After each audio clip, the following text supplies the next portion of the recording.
And welcome back to the OperaWire Podcast. I'm your co-host, David Salazar. I'm here with my brother, Francisco, and our special guest, Alan Pierson. Welcome to the show. Fran, how are you? Why don't you introduce our guests to our audience? I'm doing well in this chilly weather that is in New York. We're so excited to have Alan Pierson, who just won a Grammy for Best Chamber Music. He has also performed with the Prototype Festival and was also up for a Grammy for the opera recording Adoration, which I was actually looking up, and it was the first time in history that an Armenian composer was nominated for Best Opera. So I think that was actually history in the making as I was watching some of the red carpet footage. Welcome to the show, Alan. Thank you so much for being here. Thanks for talking to you guys. So I guess I wanted to start with, being at the Grammys. It was obviously something special. You won a Grammy for Best Chamber Music. That's not that, by the way. Congratulations. Thank you. Were you expecting, or what did you? What was the feeling when your album was announced? Yeah, that was such a just intense, extraordinary moment. It was actually as you mentioned, I was up for two awards in two categories, and I was with all of my friends on the Mary Kayumjan, Beth Morrison projects Adoration team, waiting, on the edge of our seat for that one. And I guess I want to say that, I know everyone says this, but it really is true. Just getting nominated is such a thrill and an honor. And, the experience of being out there at the Grammys, and, in this sort of milieu with all these people who are making, so many kinds of music in so many parts of the field was just really extraordinary. So, we all are just happy to be there at all. But, we're on the edge of our seat waiting for the announcement. And so I'm sitting with the Adoration folks, and who are also there's another Mary Motorhead also was nominated, which is also Beth Morrison project's production. And Trade, that was a double bill opera that got nominated. And so we're all sitting there together, awaiting the news on the edge of our seats. And then, that didn't win. And so after that, I had a sort of moment with those folks of just, reacting together, sort of being with each other. And then I ran over to my alarmable sound for something on the other side of the auditorium, which was weirdly stressful. It's one category now between the two. So we were number whatever, I think 93. And then 94 was being announced. I'm trying to get over to the other side of the auditorium to join my alarmable sound friends. And they wouldn't let us cross. I was with my husband, Paul. They wouldn't let us cross. We had to leave the theater and run around and go back into the theater. And so by the time the announcement is starting, I'm just getting there. As they're I did hear them read the names of the five nominees. I'm running in, I look up at the screen, I see that they're reading off the nominees.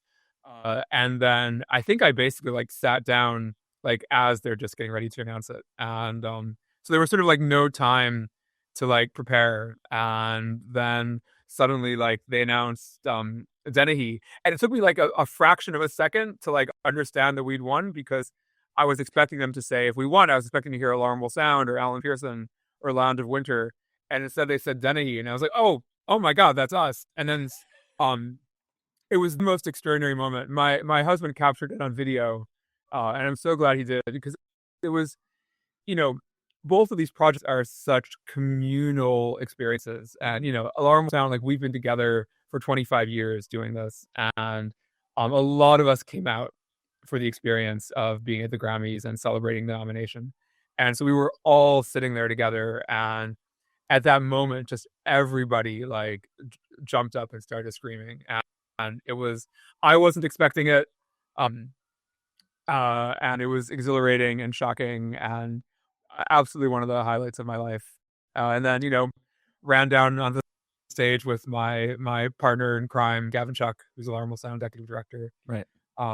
And yeah, the part of it that I was most unprepared for is, in my mind, in my imagination, after accepting the award, I would go back out to my friends, my colleagues, and there'd be a big celebratory hug. And we would be in the moment together. But actually what happens is after you win, they take you backstage, and it's like you're back there for like 2 hours just with the other winners. And it's this whole like gauntlet of interviews and photos and video. And then you're waiting for a while. There's like a bar back there, and you drink, and you're talking to the other winners. And then so by the time I got out, the evening ceremony had already started, for which everybody has and that's in the 20,000 seat arena. Yeah. For which everyone has assigned seats, and that goes on until 10:30 at night. And so I didn't actually see any of the Alarmable Sound people so after that was over. And then we met back then there was like a Grammy after party, which none of them went to. And then I finally, it was by the time I saw my Alarmable Sound folks again, it was like 11 o'clock at night, and we were at the hotel. And the composer, Dunica, and his wife, Courtney, who's our violinist, who were like the people that I kind of most wanted to celebrate with. They had an early flight, and so they were gone. And so there was after all that build up, a moment of screaming and running onto the stage, I focused again after that. And I was a little emotionally not prepared for not having that moment of, the victory hug with everyone. Have you had a chance? Have you had a chance since, at least, to share some way with them, or it's just been a whirlwind of getting back to real life? Both. I mean, text messages we've had. There's both the Adoration group and the Alarmable Sound group had WhatsApp threads going. And so there've been lots of conversation on the WhatsApp threads, and I've texted with Dunica, but it has been a total whirlwind since then. One other phenomenon of winning a Grammy, which I wasn't totally prepared for, is basically everybody messages you all at once. And so my husband, Paul, who was with me, had been very insistent that I not bring my phone on stage, because he thought it would look bad in my outfit. So I left my phone with him, and ran up on stage, and I'm without a phone for the next 2 hours if we're back in the labyrinth of Grammy winnership. And then by the time I got back, it's just oh my God, it's I've never in my entire life had an experience like that. Wow. And so I just sort of I can't deal with any of this. And I called my parents, and I messaged 2 friends. And then other than that, I just said, I'm not going to deal with this right now. And, enjoyed where I was, really took in the experience of the evening Grammy event, which is extraordinary. Just watching the scale of the production that's happening on that stage is amazing. And, watching Lady Gaga perform, and Chaka Khan, and just all these incredible, incredible artists. And then the after party. And then the next morning I had a 7 a.m. remote rehearsal with my students in Chicago. And I'm with Paul, and then went to the airport. And then since then I've just been trying to catch up. And I spent basically all of yesterday responding to messages, and I still haven't gotten through them all. It's interesting. I was watching the premiere ceremony, and then I watched immediately the night ceremony. I completely was exhausted by the end of watching something. When are the opera recordings? When are the classical music? And they literally waited till the end. This is the second year. I'm why? Yeah. What does that feel like to just literally? I can imagine everything is building up, and you're when is my category going to be announced? When is it going to be announced? Yeah. I mean, it's fun watching. I was enjoying watching it. Yeah. It's funny. One of the things that we all spent a lot of time stressing about the plans. When are we going to do the red carpet? How long is that going to take? Where are we going to sit? And something that someone told us, worrying about finding our seats together, we could be together. Mm-hmm. And there's added complexity of I'm in 2 different groups. I'm in the Adoration group and in the Alarmable Sound group. And the thing that someone told us, which is totally true, is no. You don't understand. You don't need to worry about seats, because by the time your categories come up, everyone will have left. There will be no problem finding seats. And it was a big hall. There still were a lot of people there, but it's true. Most folks had left by the time our categories came up. No, I saw that. I was oh, it's so annoying that they literally waited till the end. But of course, everyone's huddling to go on the red carpet and then going to the next part. I have to ask, what is it like being in that room? And you just said Lady Gaga and all of these great. So what's it like being in that arena? Yeah. Well, I want to go back to something you said a minute ago. The the everybody leaving thing. I think that's like whatever. It's a like a 4-hour long ceremony. Like it's okay. Someone has to be last.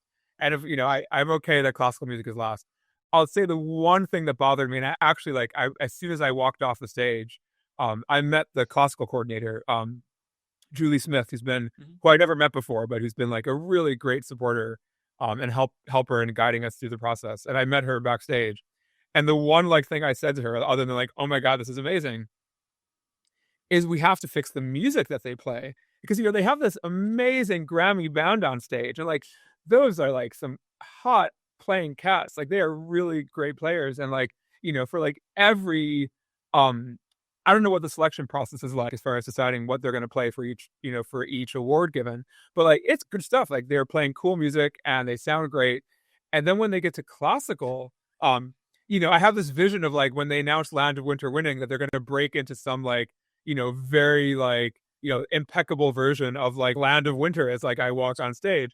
But of course, no, like for all the classical stuff, they just play like string quartets, and it's not, and it's like Mozart, I think, which like whatever, Mozart string quartets are great, but it was really striking to me that all of these winners are doing these like exciting, like contemporary, mostly contemporary, not entirely contemporary projects, like Messiaen Tarangalila Symphony, like, oh my God, like what a piece of work, and Land of Winter. And then when there's this like total disconnect when the people are walking on up to the podium, where what they're playing is just like what people's idea of classical music is, which is like old and kind of boring. As far as like commanding attention, and generating presence and excitement in the room, doesn't hold a candle to what's being played for the rest of the ceremony. And I agree. Especially on a live, the nominees are much more. I mean, it's a diverse range of, and then there's always a lot of contemporary works too that are nominated. So yeah, it is a major disconnect between the perception that people have of classical music, the world at large, and what it actually has to offer. Yeah, no, I agree. And it's like we, and look, this is a whole thing, but like the sort of existential struggle of what we do is that we get so little of the world's attention. Like I feel like classical music is like this island that is sort of off away from like the rest of culture, it feels like sometimes. And then like in that island there's like a lake, and then in that lake it's like another little island, and that's where contemporary music lives. And I feel like we've spent so much of our time being like, hey, we're here, we're doing cool things, pay attention to us. And it's hard. And so in this moment, when for this brief period of this brief celebratory night, we kind of have the larger world's attention. Like I really want people to see that classical music is vital and is exciting and is contemporary and is alive. And I feel like the music that they play is not conveying that. To be honest with you, I've always like thought like I wish sometime there would be like a crossover of classical music on the main the ceremony. I wish like we could see some type of classical musician on that main ceremony, because we do kind of get glimpses of, I don't know, jazz and like other things, because of all the artists that are being performed there, and country and pop and rock and all of those genres are there. And I wish like, I don't know, some big artist would do some crossover with, I don't know, a Lady Gaga or something like that, because I feel like that. And I feel like someone like Lady Gaga is perfect because she's done so many different types of genre bending things, and I mean, and she knows music like no other, and there's a lot of artists that I think really know music, and I feel like it's time to get classical music back on the main ceremony in some way, shape, or form, because it would be so great to be able to see that. I think it's a celebration of music. I love that. There's probably some history to that we don't know about. I'm curious to know what's happened in the past, but yeah, 100%. That's a really great exercise, is to think about like what's the way what's the performance, what's the performer and the production that would be right for classical music to represent on the Yeah. Yeah, I was actually kind of shocked that like even during the premiere ceremony there were like even Zara Larsson, which was on the premiere show. I was kind of shocked that she was relegated to that because she's become now very mainstream. But anyways, it's interesting. It's very interesting how they do program it. I do think that it must be really it must be really exciting to just be in that room. I mean, I was watching and I was like having fun I wanted to get up and dance while I was watching, and it's just a lot of fun. Yeah, right. You were asking about that. Yeah, I mean, being at the evening ceremony was so thrilling to watch, and to be in this room, vast space, like 20,000 people in the arena, and to see these like really extraordinary performances, and yeah, I mean, Lady Gaga doing this like, oh my God, like the virtuosity of that performance and the way it was coordinated technically and the singing. And I mean, I'm pretty sure that the singing was all live. Yeah, Um, like that was extraordinary. Shaka Khan, the creator, like just like really, really extraordinary, mind-blowing performances. And I feel like it's easy sometimes maybe for us in the art music world to dismiss these like top of the top artists as doing something cheap. I think it's easy to dismiss it as not being serious, but like seeing the level of both artistry and imagination and production polish that they were delivering was like inspiring and humbling. it's interesting. I saw a singer who actually posted a story of the Tyler the Creator performance that said this should be an opera production, and I was like, Yeah. I agree. 100%. I was like I was filming it with my phone because like, oh my God, this is ridiculous. And I was so fascinated. And then like after like 3 minutes, I was like, okay, this video's gone long enough. And I put my phone down, and then they blew up a car. Yeah. That was the finale, is the car blew up. And I was just like, oh my God, I can't believe this happened. I know. 100%, really just like extraordinary production. And yeah, I'm all for opera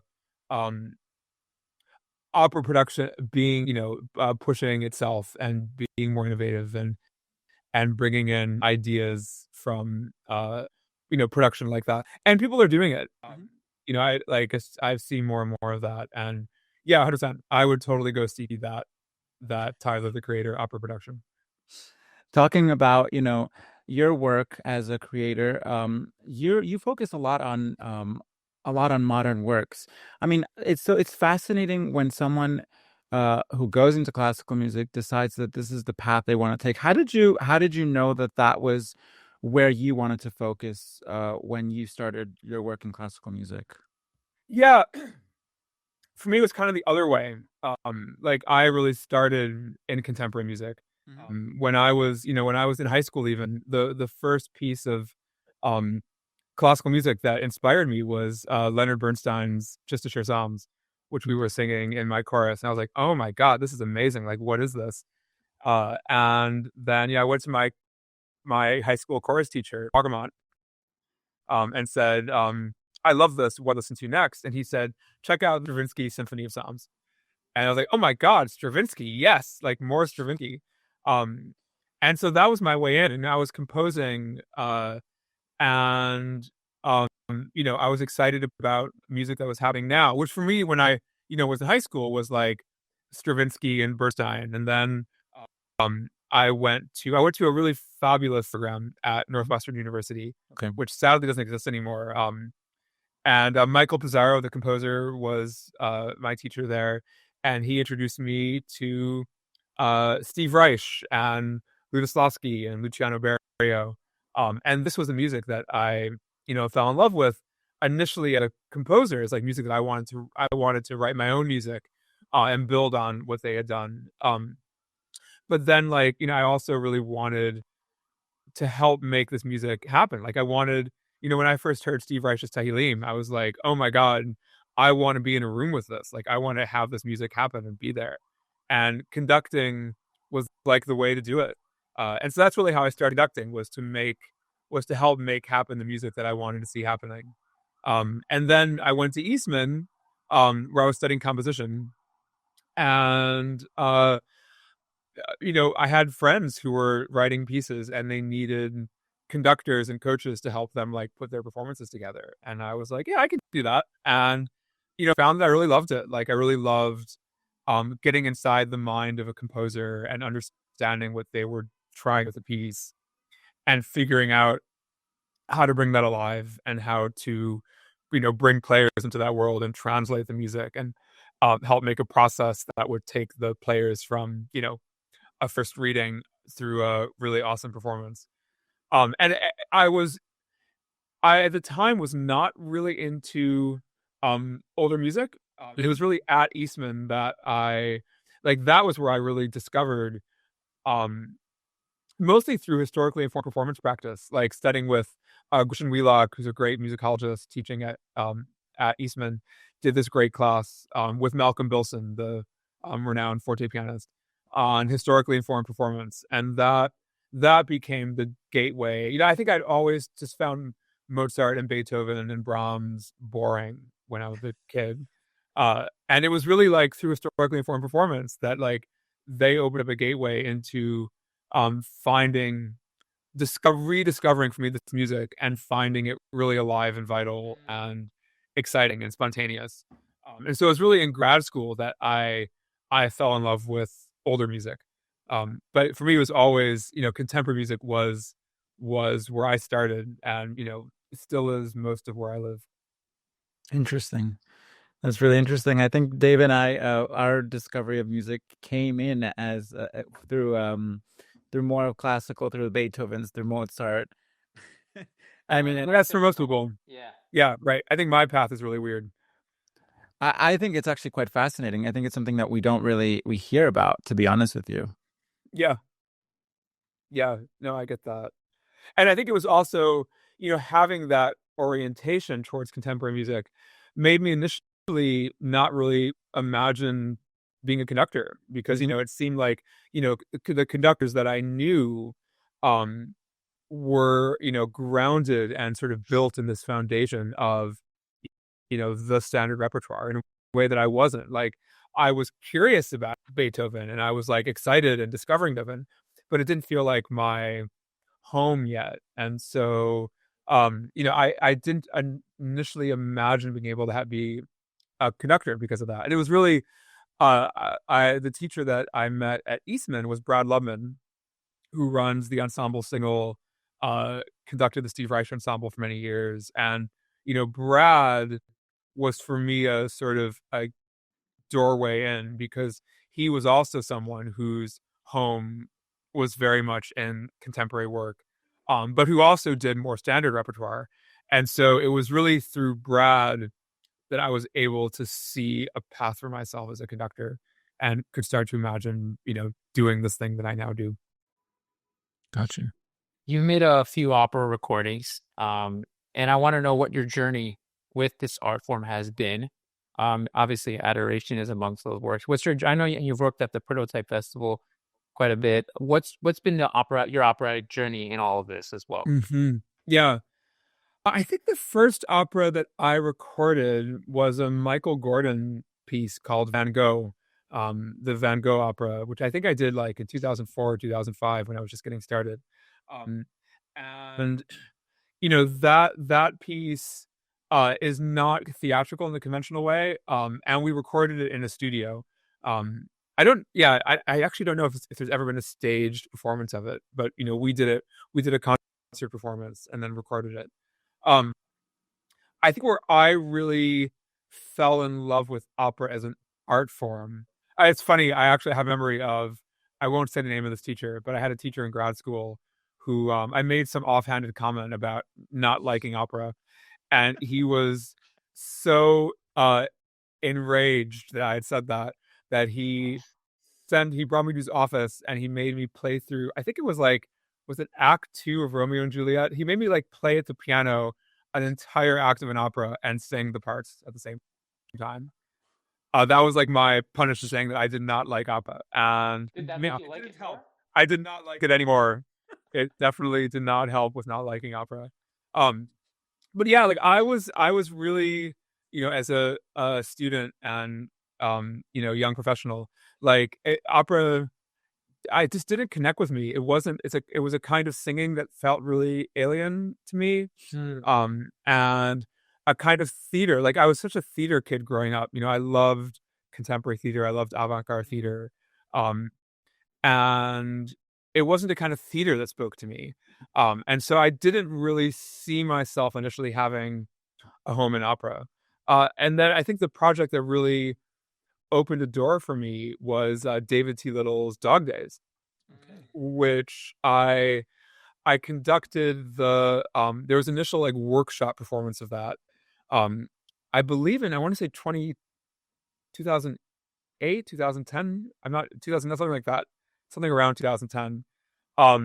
There was a sadly no longer with us, great program that Carnegie Hall used to run for young composers and young opera singers, where they would, and it was run by Don Upshaw and Osvaldo Golioff. Okay. And it was a program for composers and singers, and you would apply, and if you were accepted, you would be paired off where, like, a composer was assigned to write a piece for a select number of singers, and then there was like a chamber ensemble backing them up. And so David wrote for that the beginning of Dog Days. It was called Scenes from Dog Days, and it was like 25 minutes of music that was like the beginning of this post-apocalyptic story about a family living on the edge of starvation after something terrible has happened. No one. And then one day this man in a dog suit shows up and doesn't speak but is begging for food, and the whole family has to decide what to do about that and how to deal with this strange person.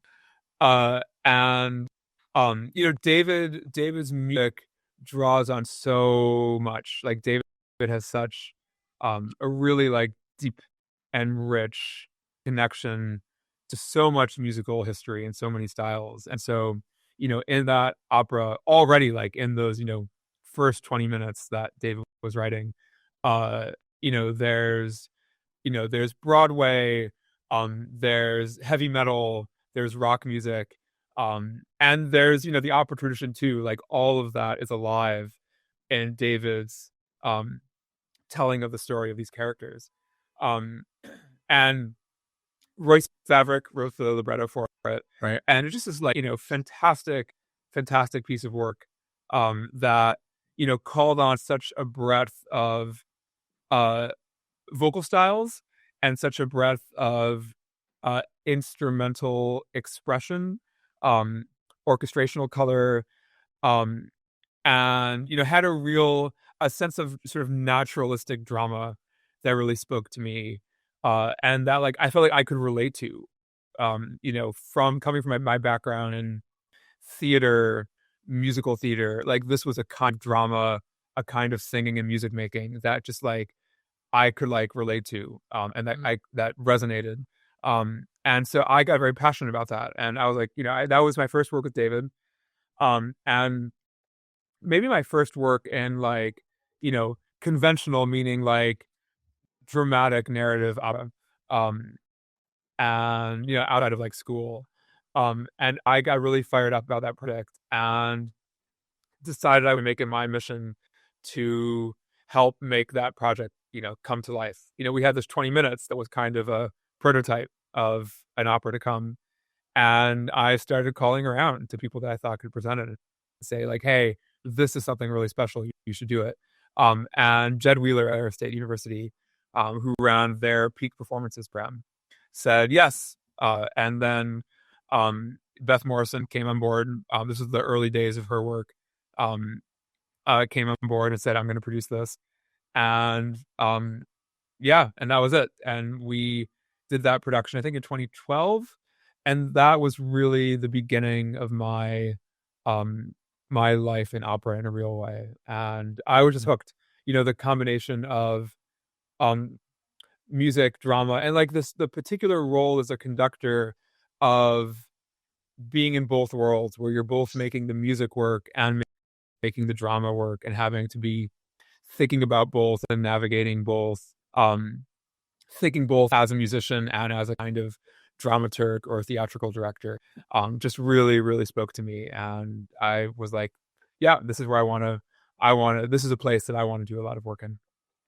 It's fascinating when I mean, with contemporary opera, especially when you're creating something. I imagine that as a conductor, you're kind of a co-creator with the composer, with the director, which is an opportunity that in more traditional opera settings isn't quite the same, right? Because even if it's a director that's creating their new production, even though you're a conductor working with them, there's still expectations about the score. There's still expectations, I mean, from the singers as well. And in a way, it's the director who's really driving that process, and you have to adapt with him. How is it like for you when you're creating a new work to be working with the director, the composer, all of these important people? Yeah, I really love it. I know on all the experience that I've had, everyone is very collaborative, and so we're all talking with each other and influencing each other and shaping together. And it means that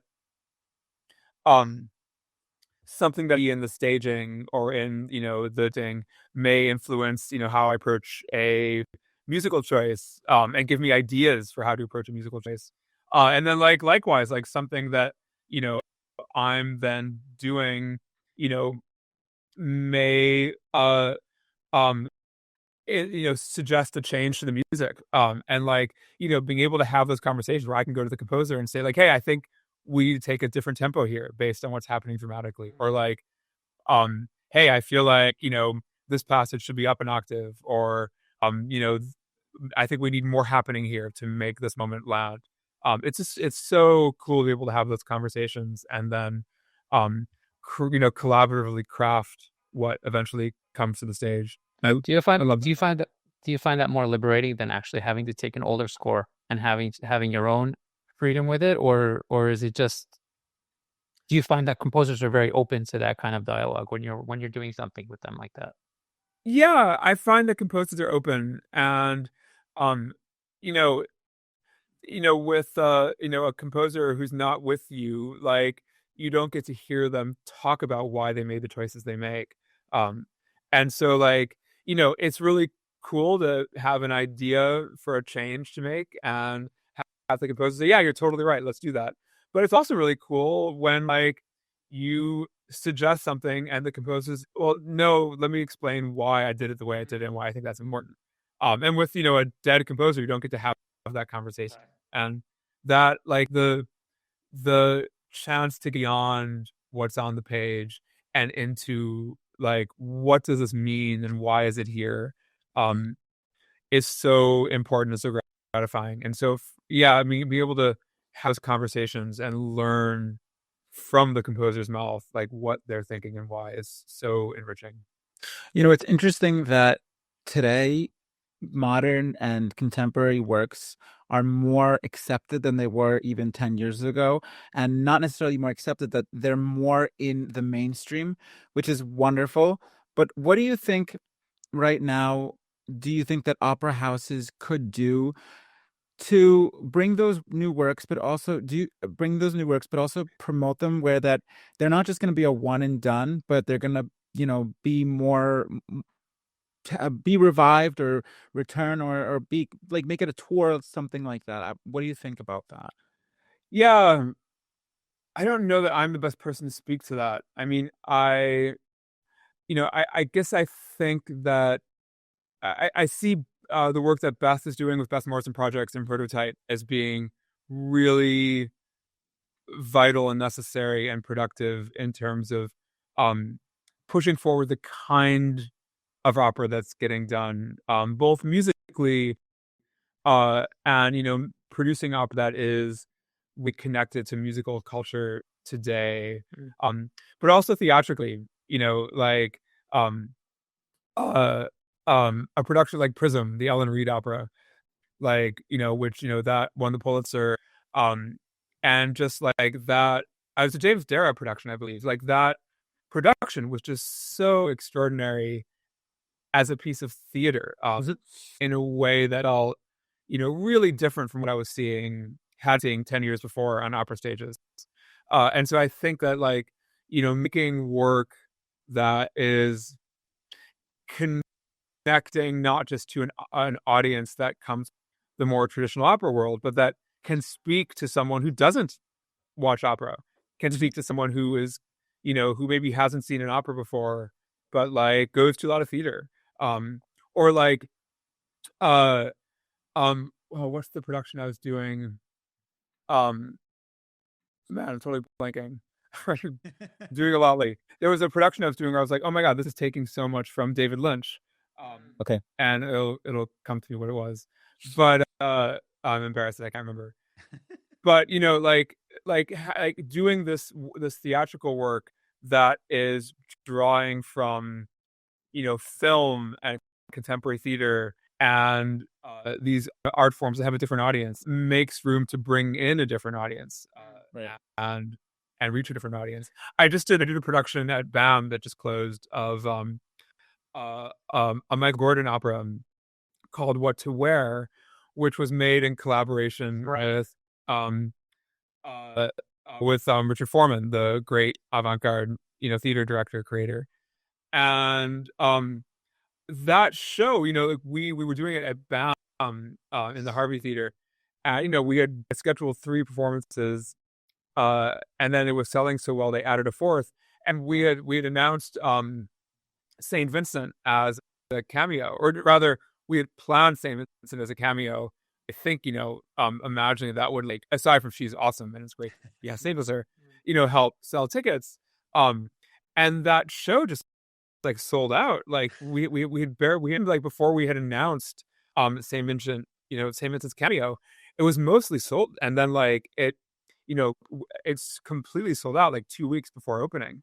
And I was like astonished by that. And then when I'm there and I'm seeing the audiences that are there, like, people are coming from Michael Gordon, but also like Richard Foreman is such a legend in his own world, and has his own following. And so this audience that I don't even know, because it's not a music audience, is coming to see that. I think, Go ahead. Head out. I'll call ahead, Alan. Please finish. I think there is an opportunity to do opera that connects with different kinds of artists working today, and that thus also connects to a different kind of audience. I mean, I to that thought and to my brother's question, I do wonder if we're looking at opera from contemporary opera through the wrong lens, because there is this concept of opera as this canon, right? And that you need to like bring new operas into the canon. And I wonder, because the history of opera, there's thousands of operas that never entered the canon, and during that time, composers were just composing new stuff because the audience wanted new stuff. And I wonder if right now putting too much pressure on this work needs to be, obviously opera is expensive to produce. So that's obviously a consideration, especially in a world where opera companies are not getting state funded.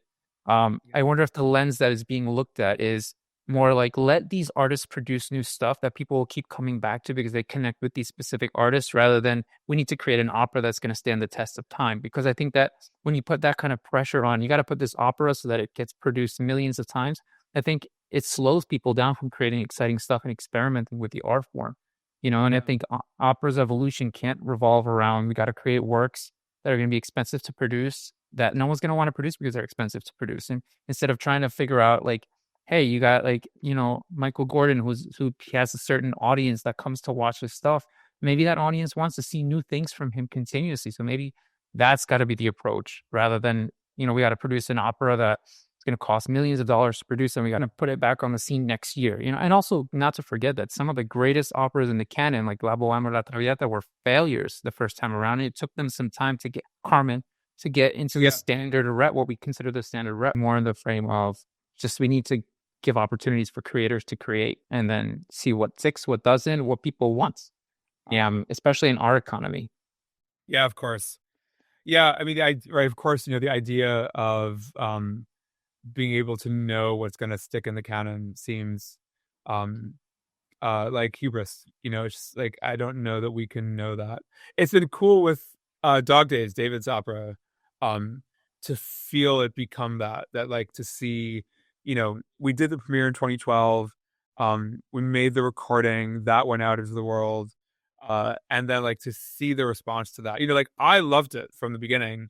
Right. But who knows how other people will feel, and to see the way the world received that. And I've conducted student productions of it, like now, like kids are doing that work in grad school. And it's being done all over the world. And so to see that work, like I think now we can say, yeah, this is part of the canon. But there's no way you could have known that in 2012. And where do you think recordings right now play a role within this? Because I think it's really kind of an interesting thing where we're looking at what is the role of a recording in classical music? I guess obviously it's a preservation thing, but how do you see that? Yeah, I think a recording, especially for a first opera and a first recording of a new opera, the recording is what puts a stake in the ground and says, hey, this is how this piece goes. Mm-hmm. And that is so important for composers, because scores, even the best scores, leave so much to the imagination and leave so many questions open. And of course, every piece can be played infinite ways. But to make a first recording, with the composer involved, is a kind of statement that says, okay, this is how the composer imagined this, or this is a way that the composer imagined this. And then, then for new performers or potential programmers to be able to not just look at a score and try to imagine, but actually be able to hear it, and get a sense of, the style, the sound of the piece, the character of the piece, how, the challenging technical moments are handled, and to say, okay, this is how it goes. And, oh yeah, this is possible. Like this, because, often like new works involve new challenges. And you might look at a score and be like, oh my God, how is that going to happen? And so just to have a recording out there that says, this is how it happens, this is what it sounds like, I think is so important for new opera in particular. That's awesome. For you, and I have like two more questions. For you, what is the biggest challenge today to get a recording made? I know that you've made live recordings and you've made studio recordings. What is the biggest challenge right now for that? Yeah. I think the reason why I was doing live recordings is just money. That, money to make a separate studio process is like just a formidable hurdle. And, recording live seems the obvious solution. And actually, I was not a fan of it. And it was Dog Days was the first time that I did a live recording. And I was really stressed about trying to record this ferocious piece, with the performers doing their staging at the same time.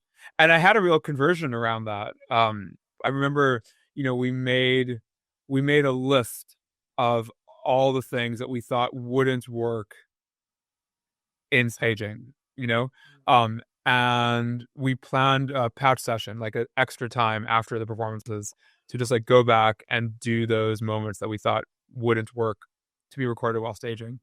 And I remember there was one in particular that just sticks in my head, which was Jim Bobick, who was playing the father in Dog Days, does this aria. It's kind of his climactic moment, and it's the this fucked aria when he's just ranting for 5 minutes and literally running around the stage. Eventually he bashes in a TV. It's just the most insane staging. And it was so, and it's the aria is rhythmically quite difficult, and it was just obvious that we're not going to record that while he's running around the stage. We'll give him some time to just stand still and sing it. And then so we recorded it in performance, and then during the patch session we did a few takes where he just stood there and sang it. And then when we listened back afterwards, there was just no question, the Park and Bark version where he just stood and sang the aria, was more accurate, but it was so much less interesting. Right. It had so much less vitality to it. And so, the version you hear on the recording is Jim like running around the stage like a madman while singing. And it's just like, I'm sure it's not exactly lining up as on the score all the time, but like, who the hell cares? Like, it's such a thrilling performance, and you feel that. And so that for me was a real conversion into, like recording live opera, which has many challenges. We could have a whole conversation about like what's hard about recording live opera, but it's not just a way to save money. It actually like gives you a more interesting artistic and aesthetic result. That's really interesting. While my last question, and this is going to be just a completely random question. So you obviously are you focus on contemporary work.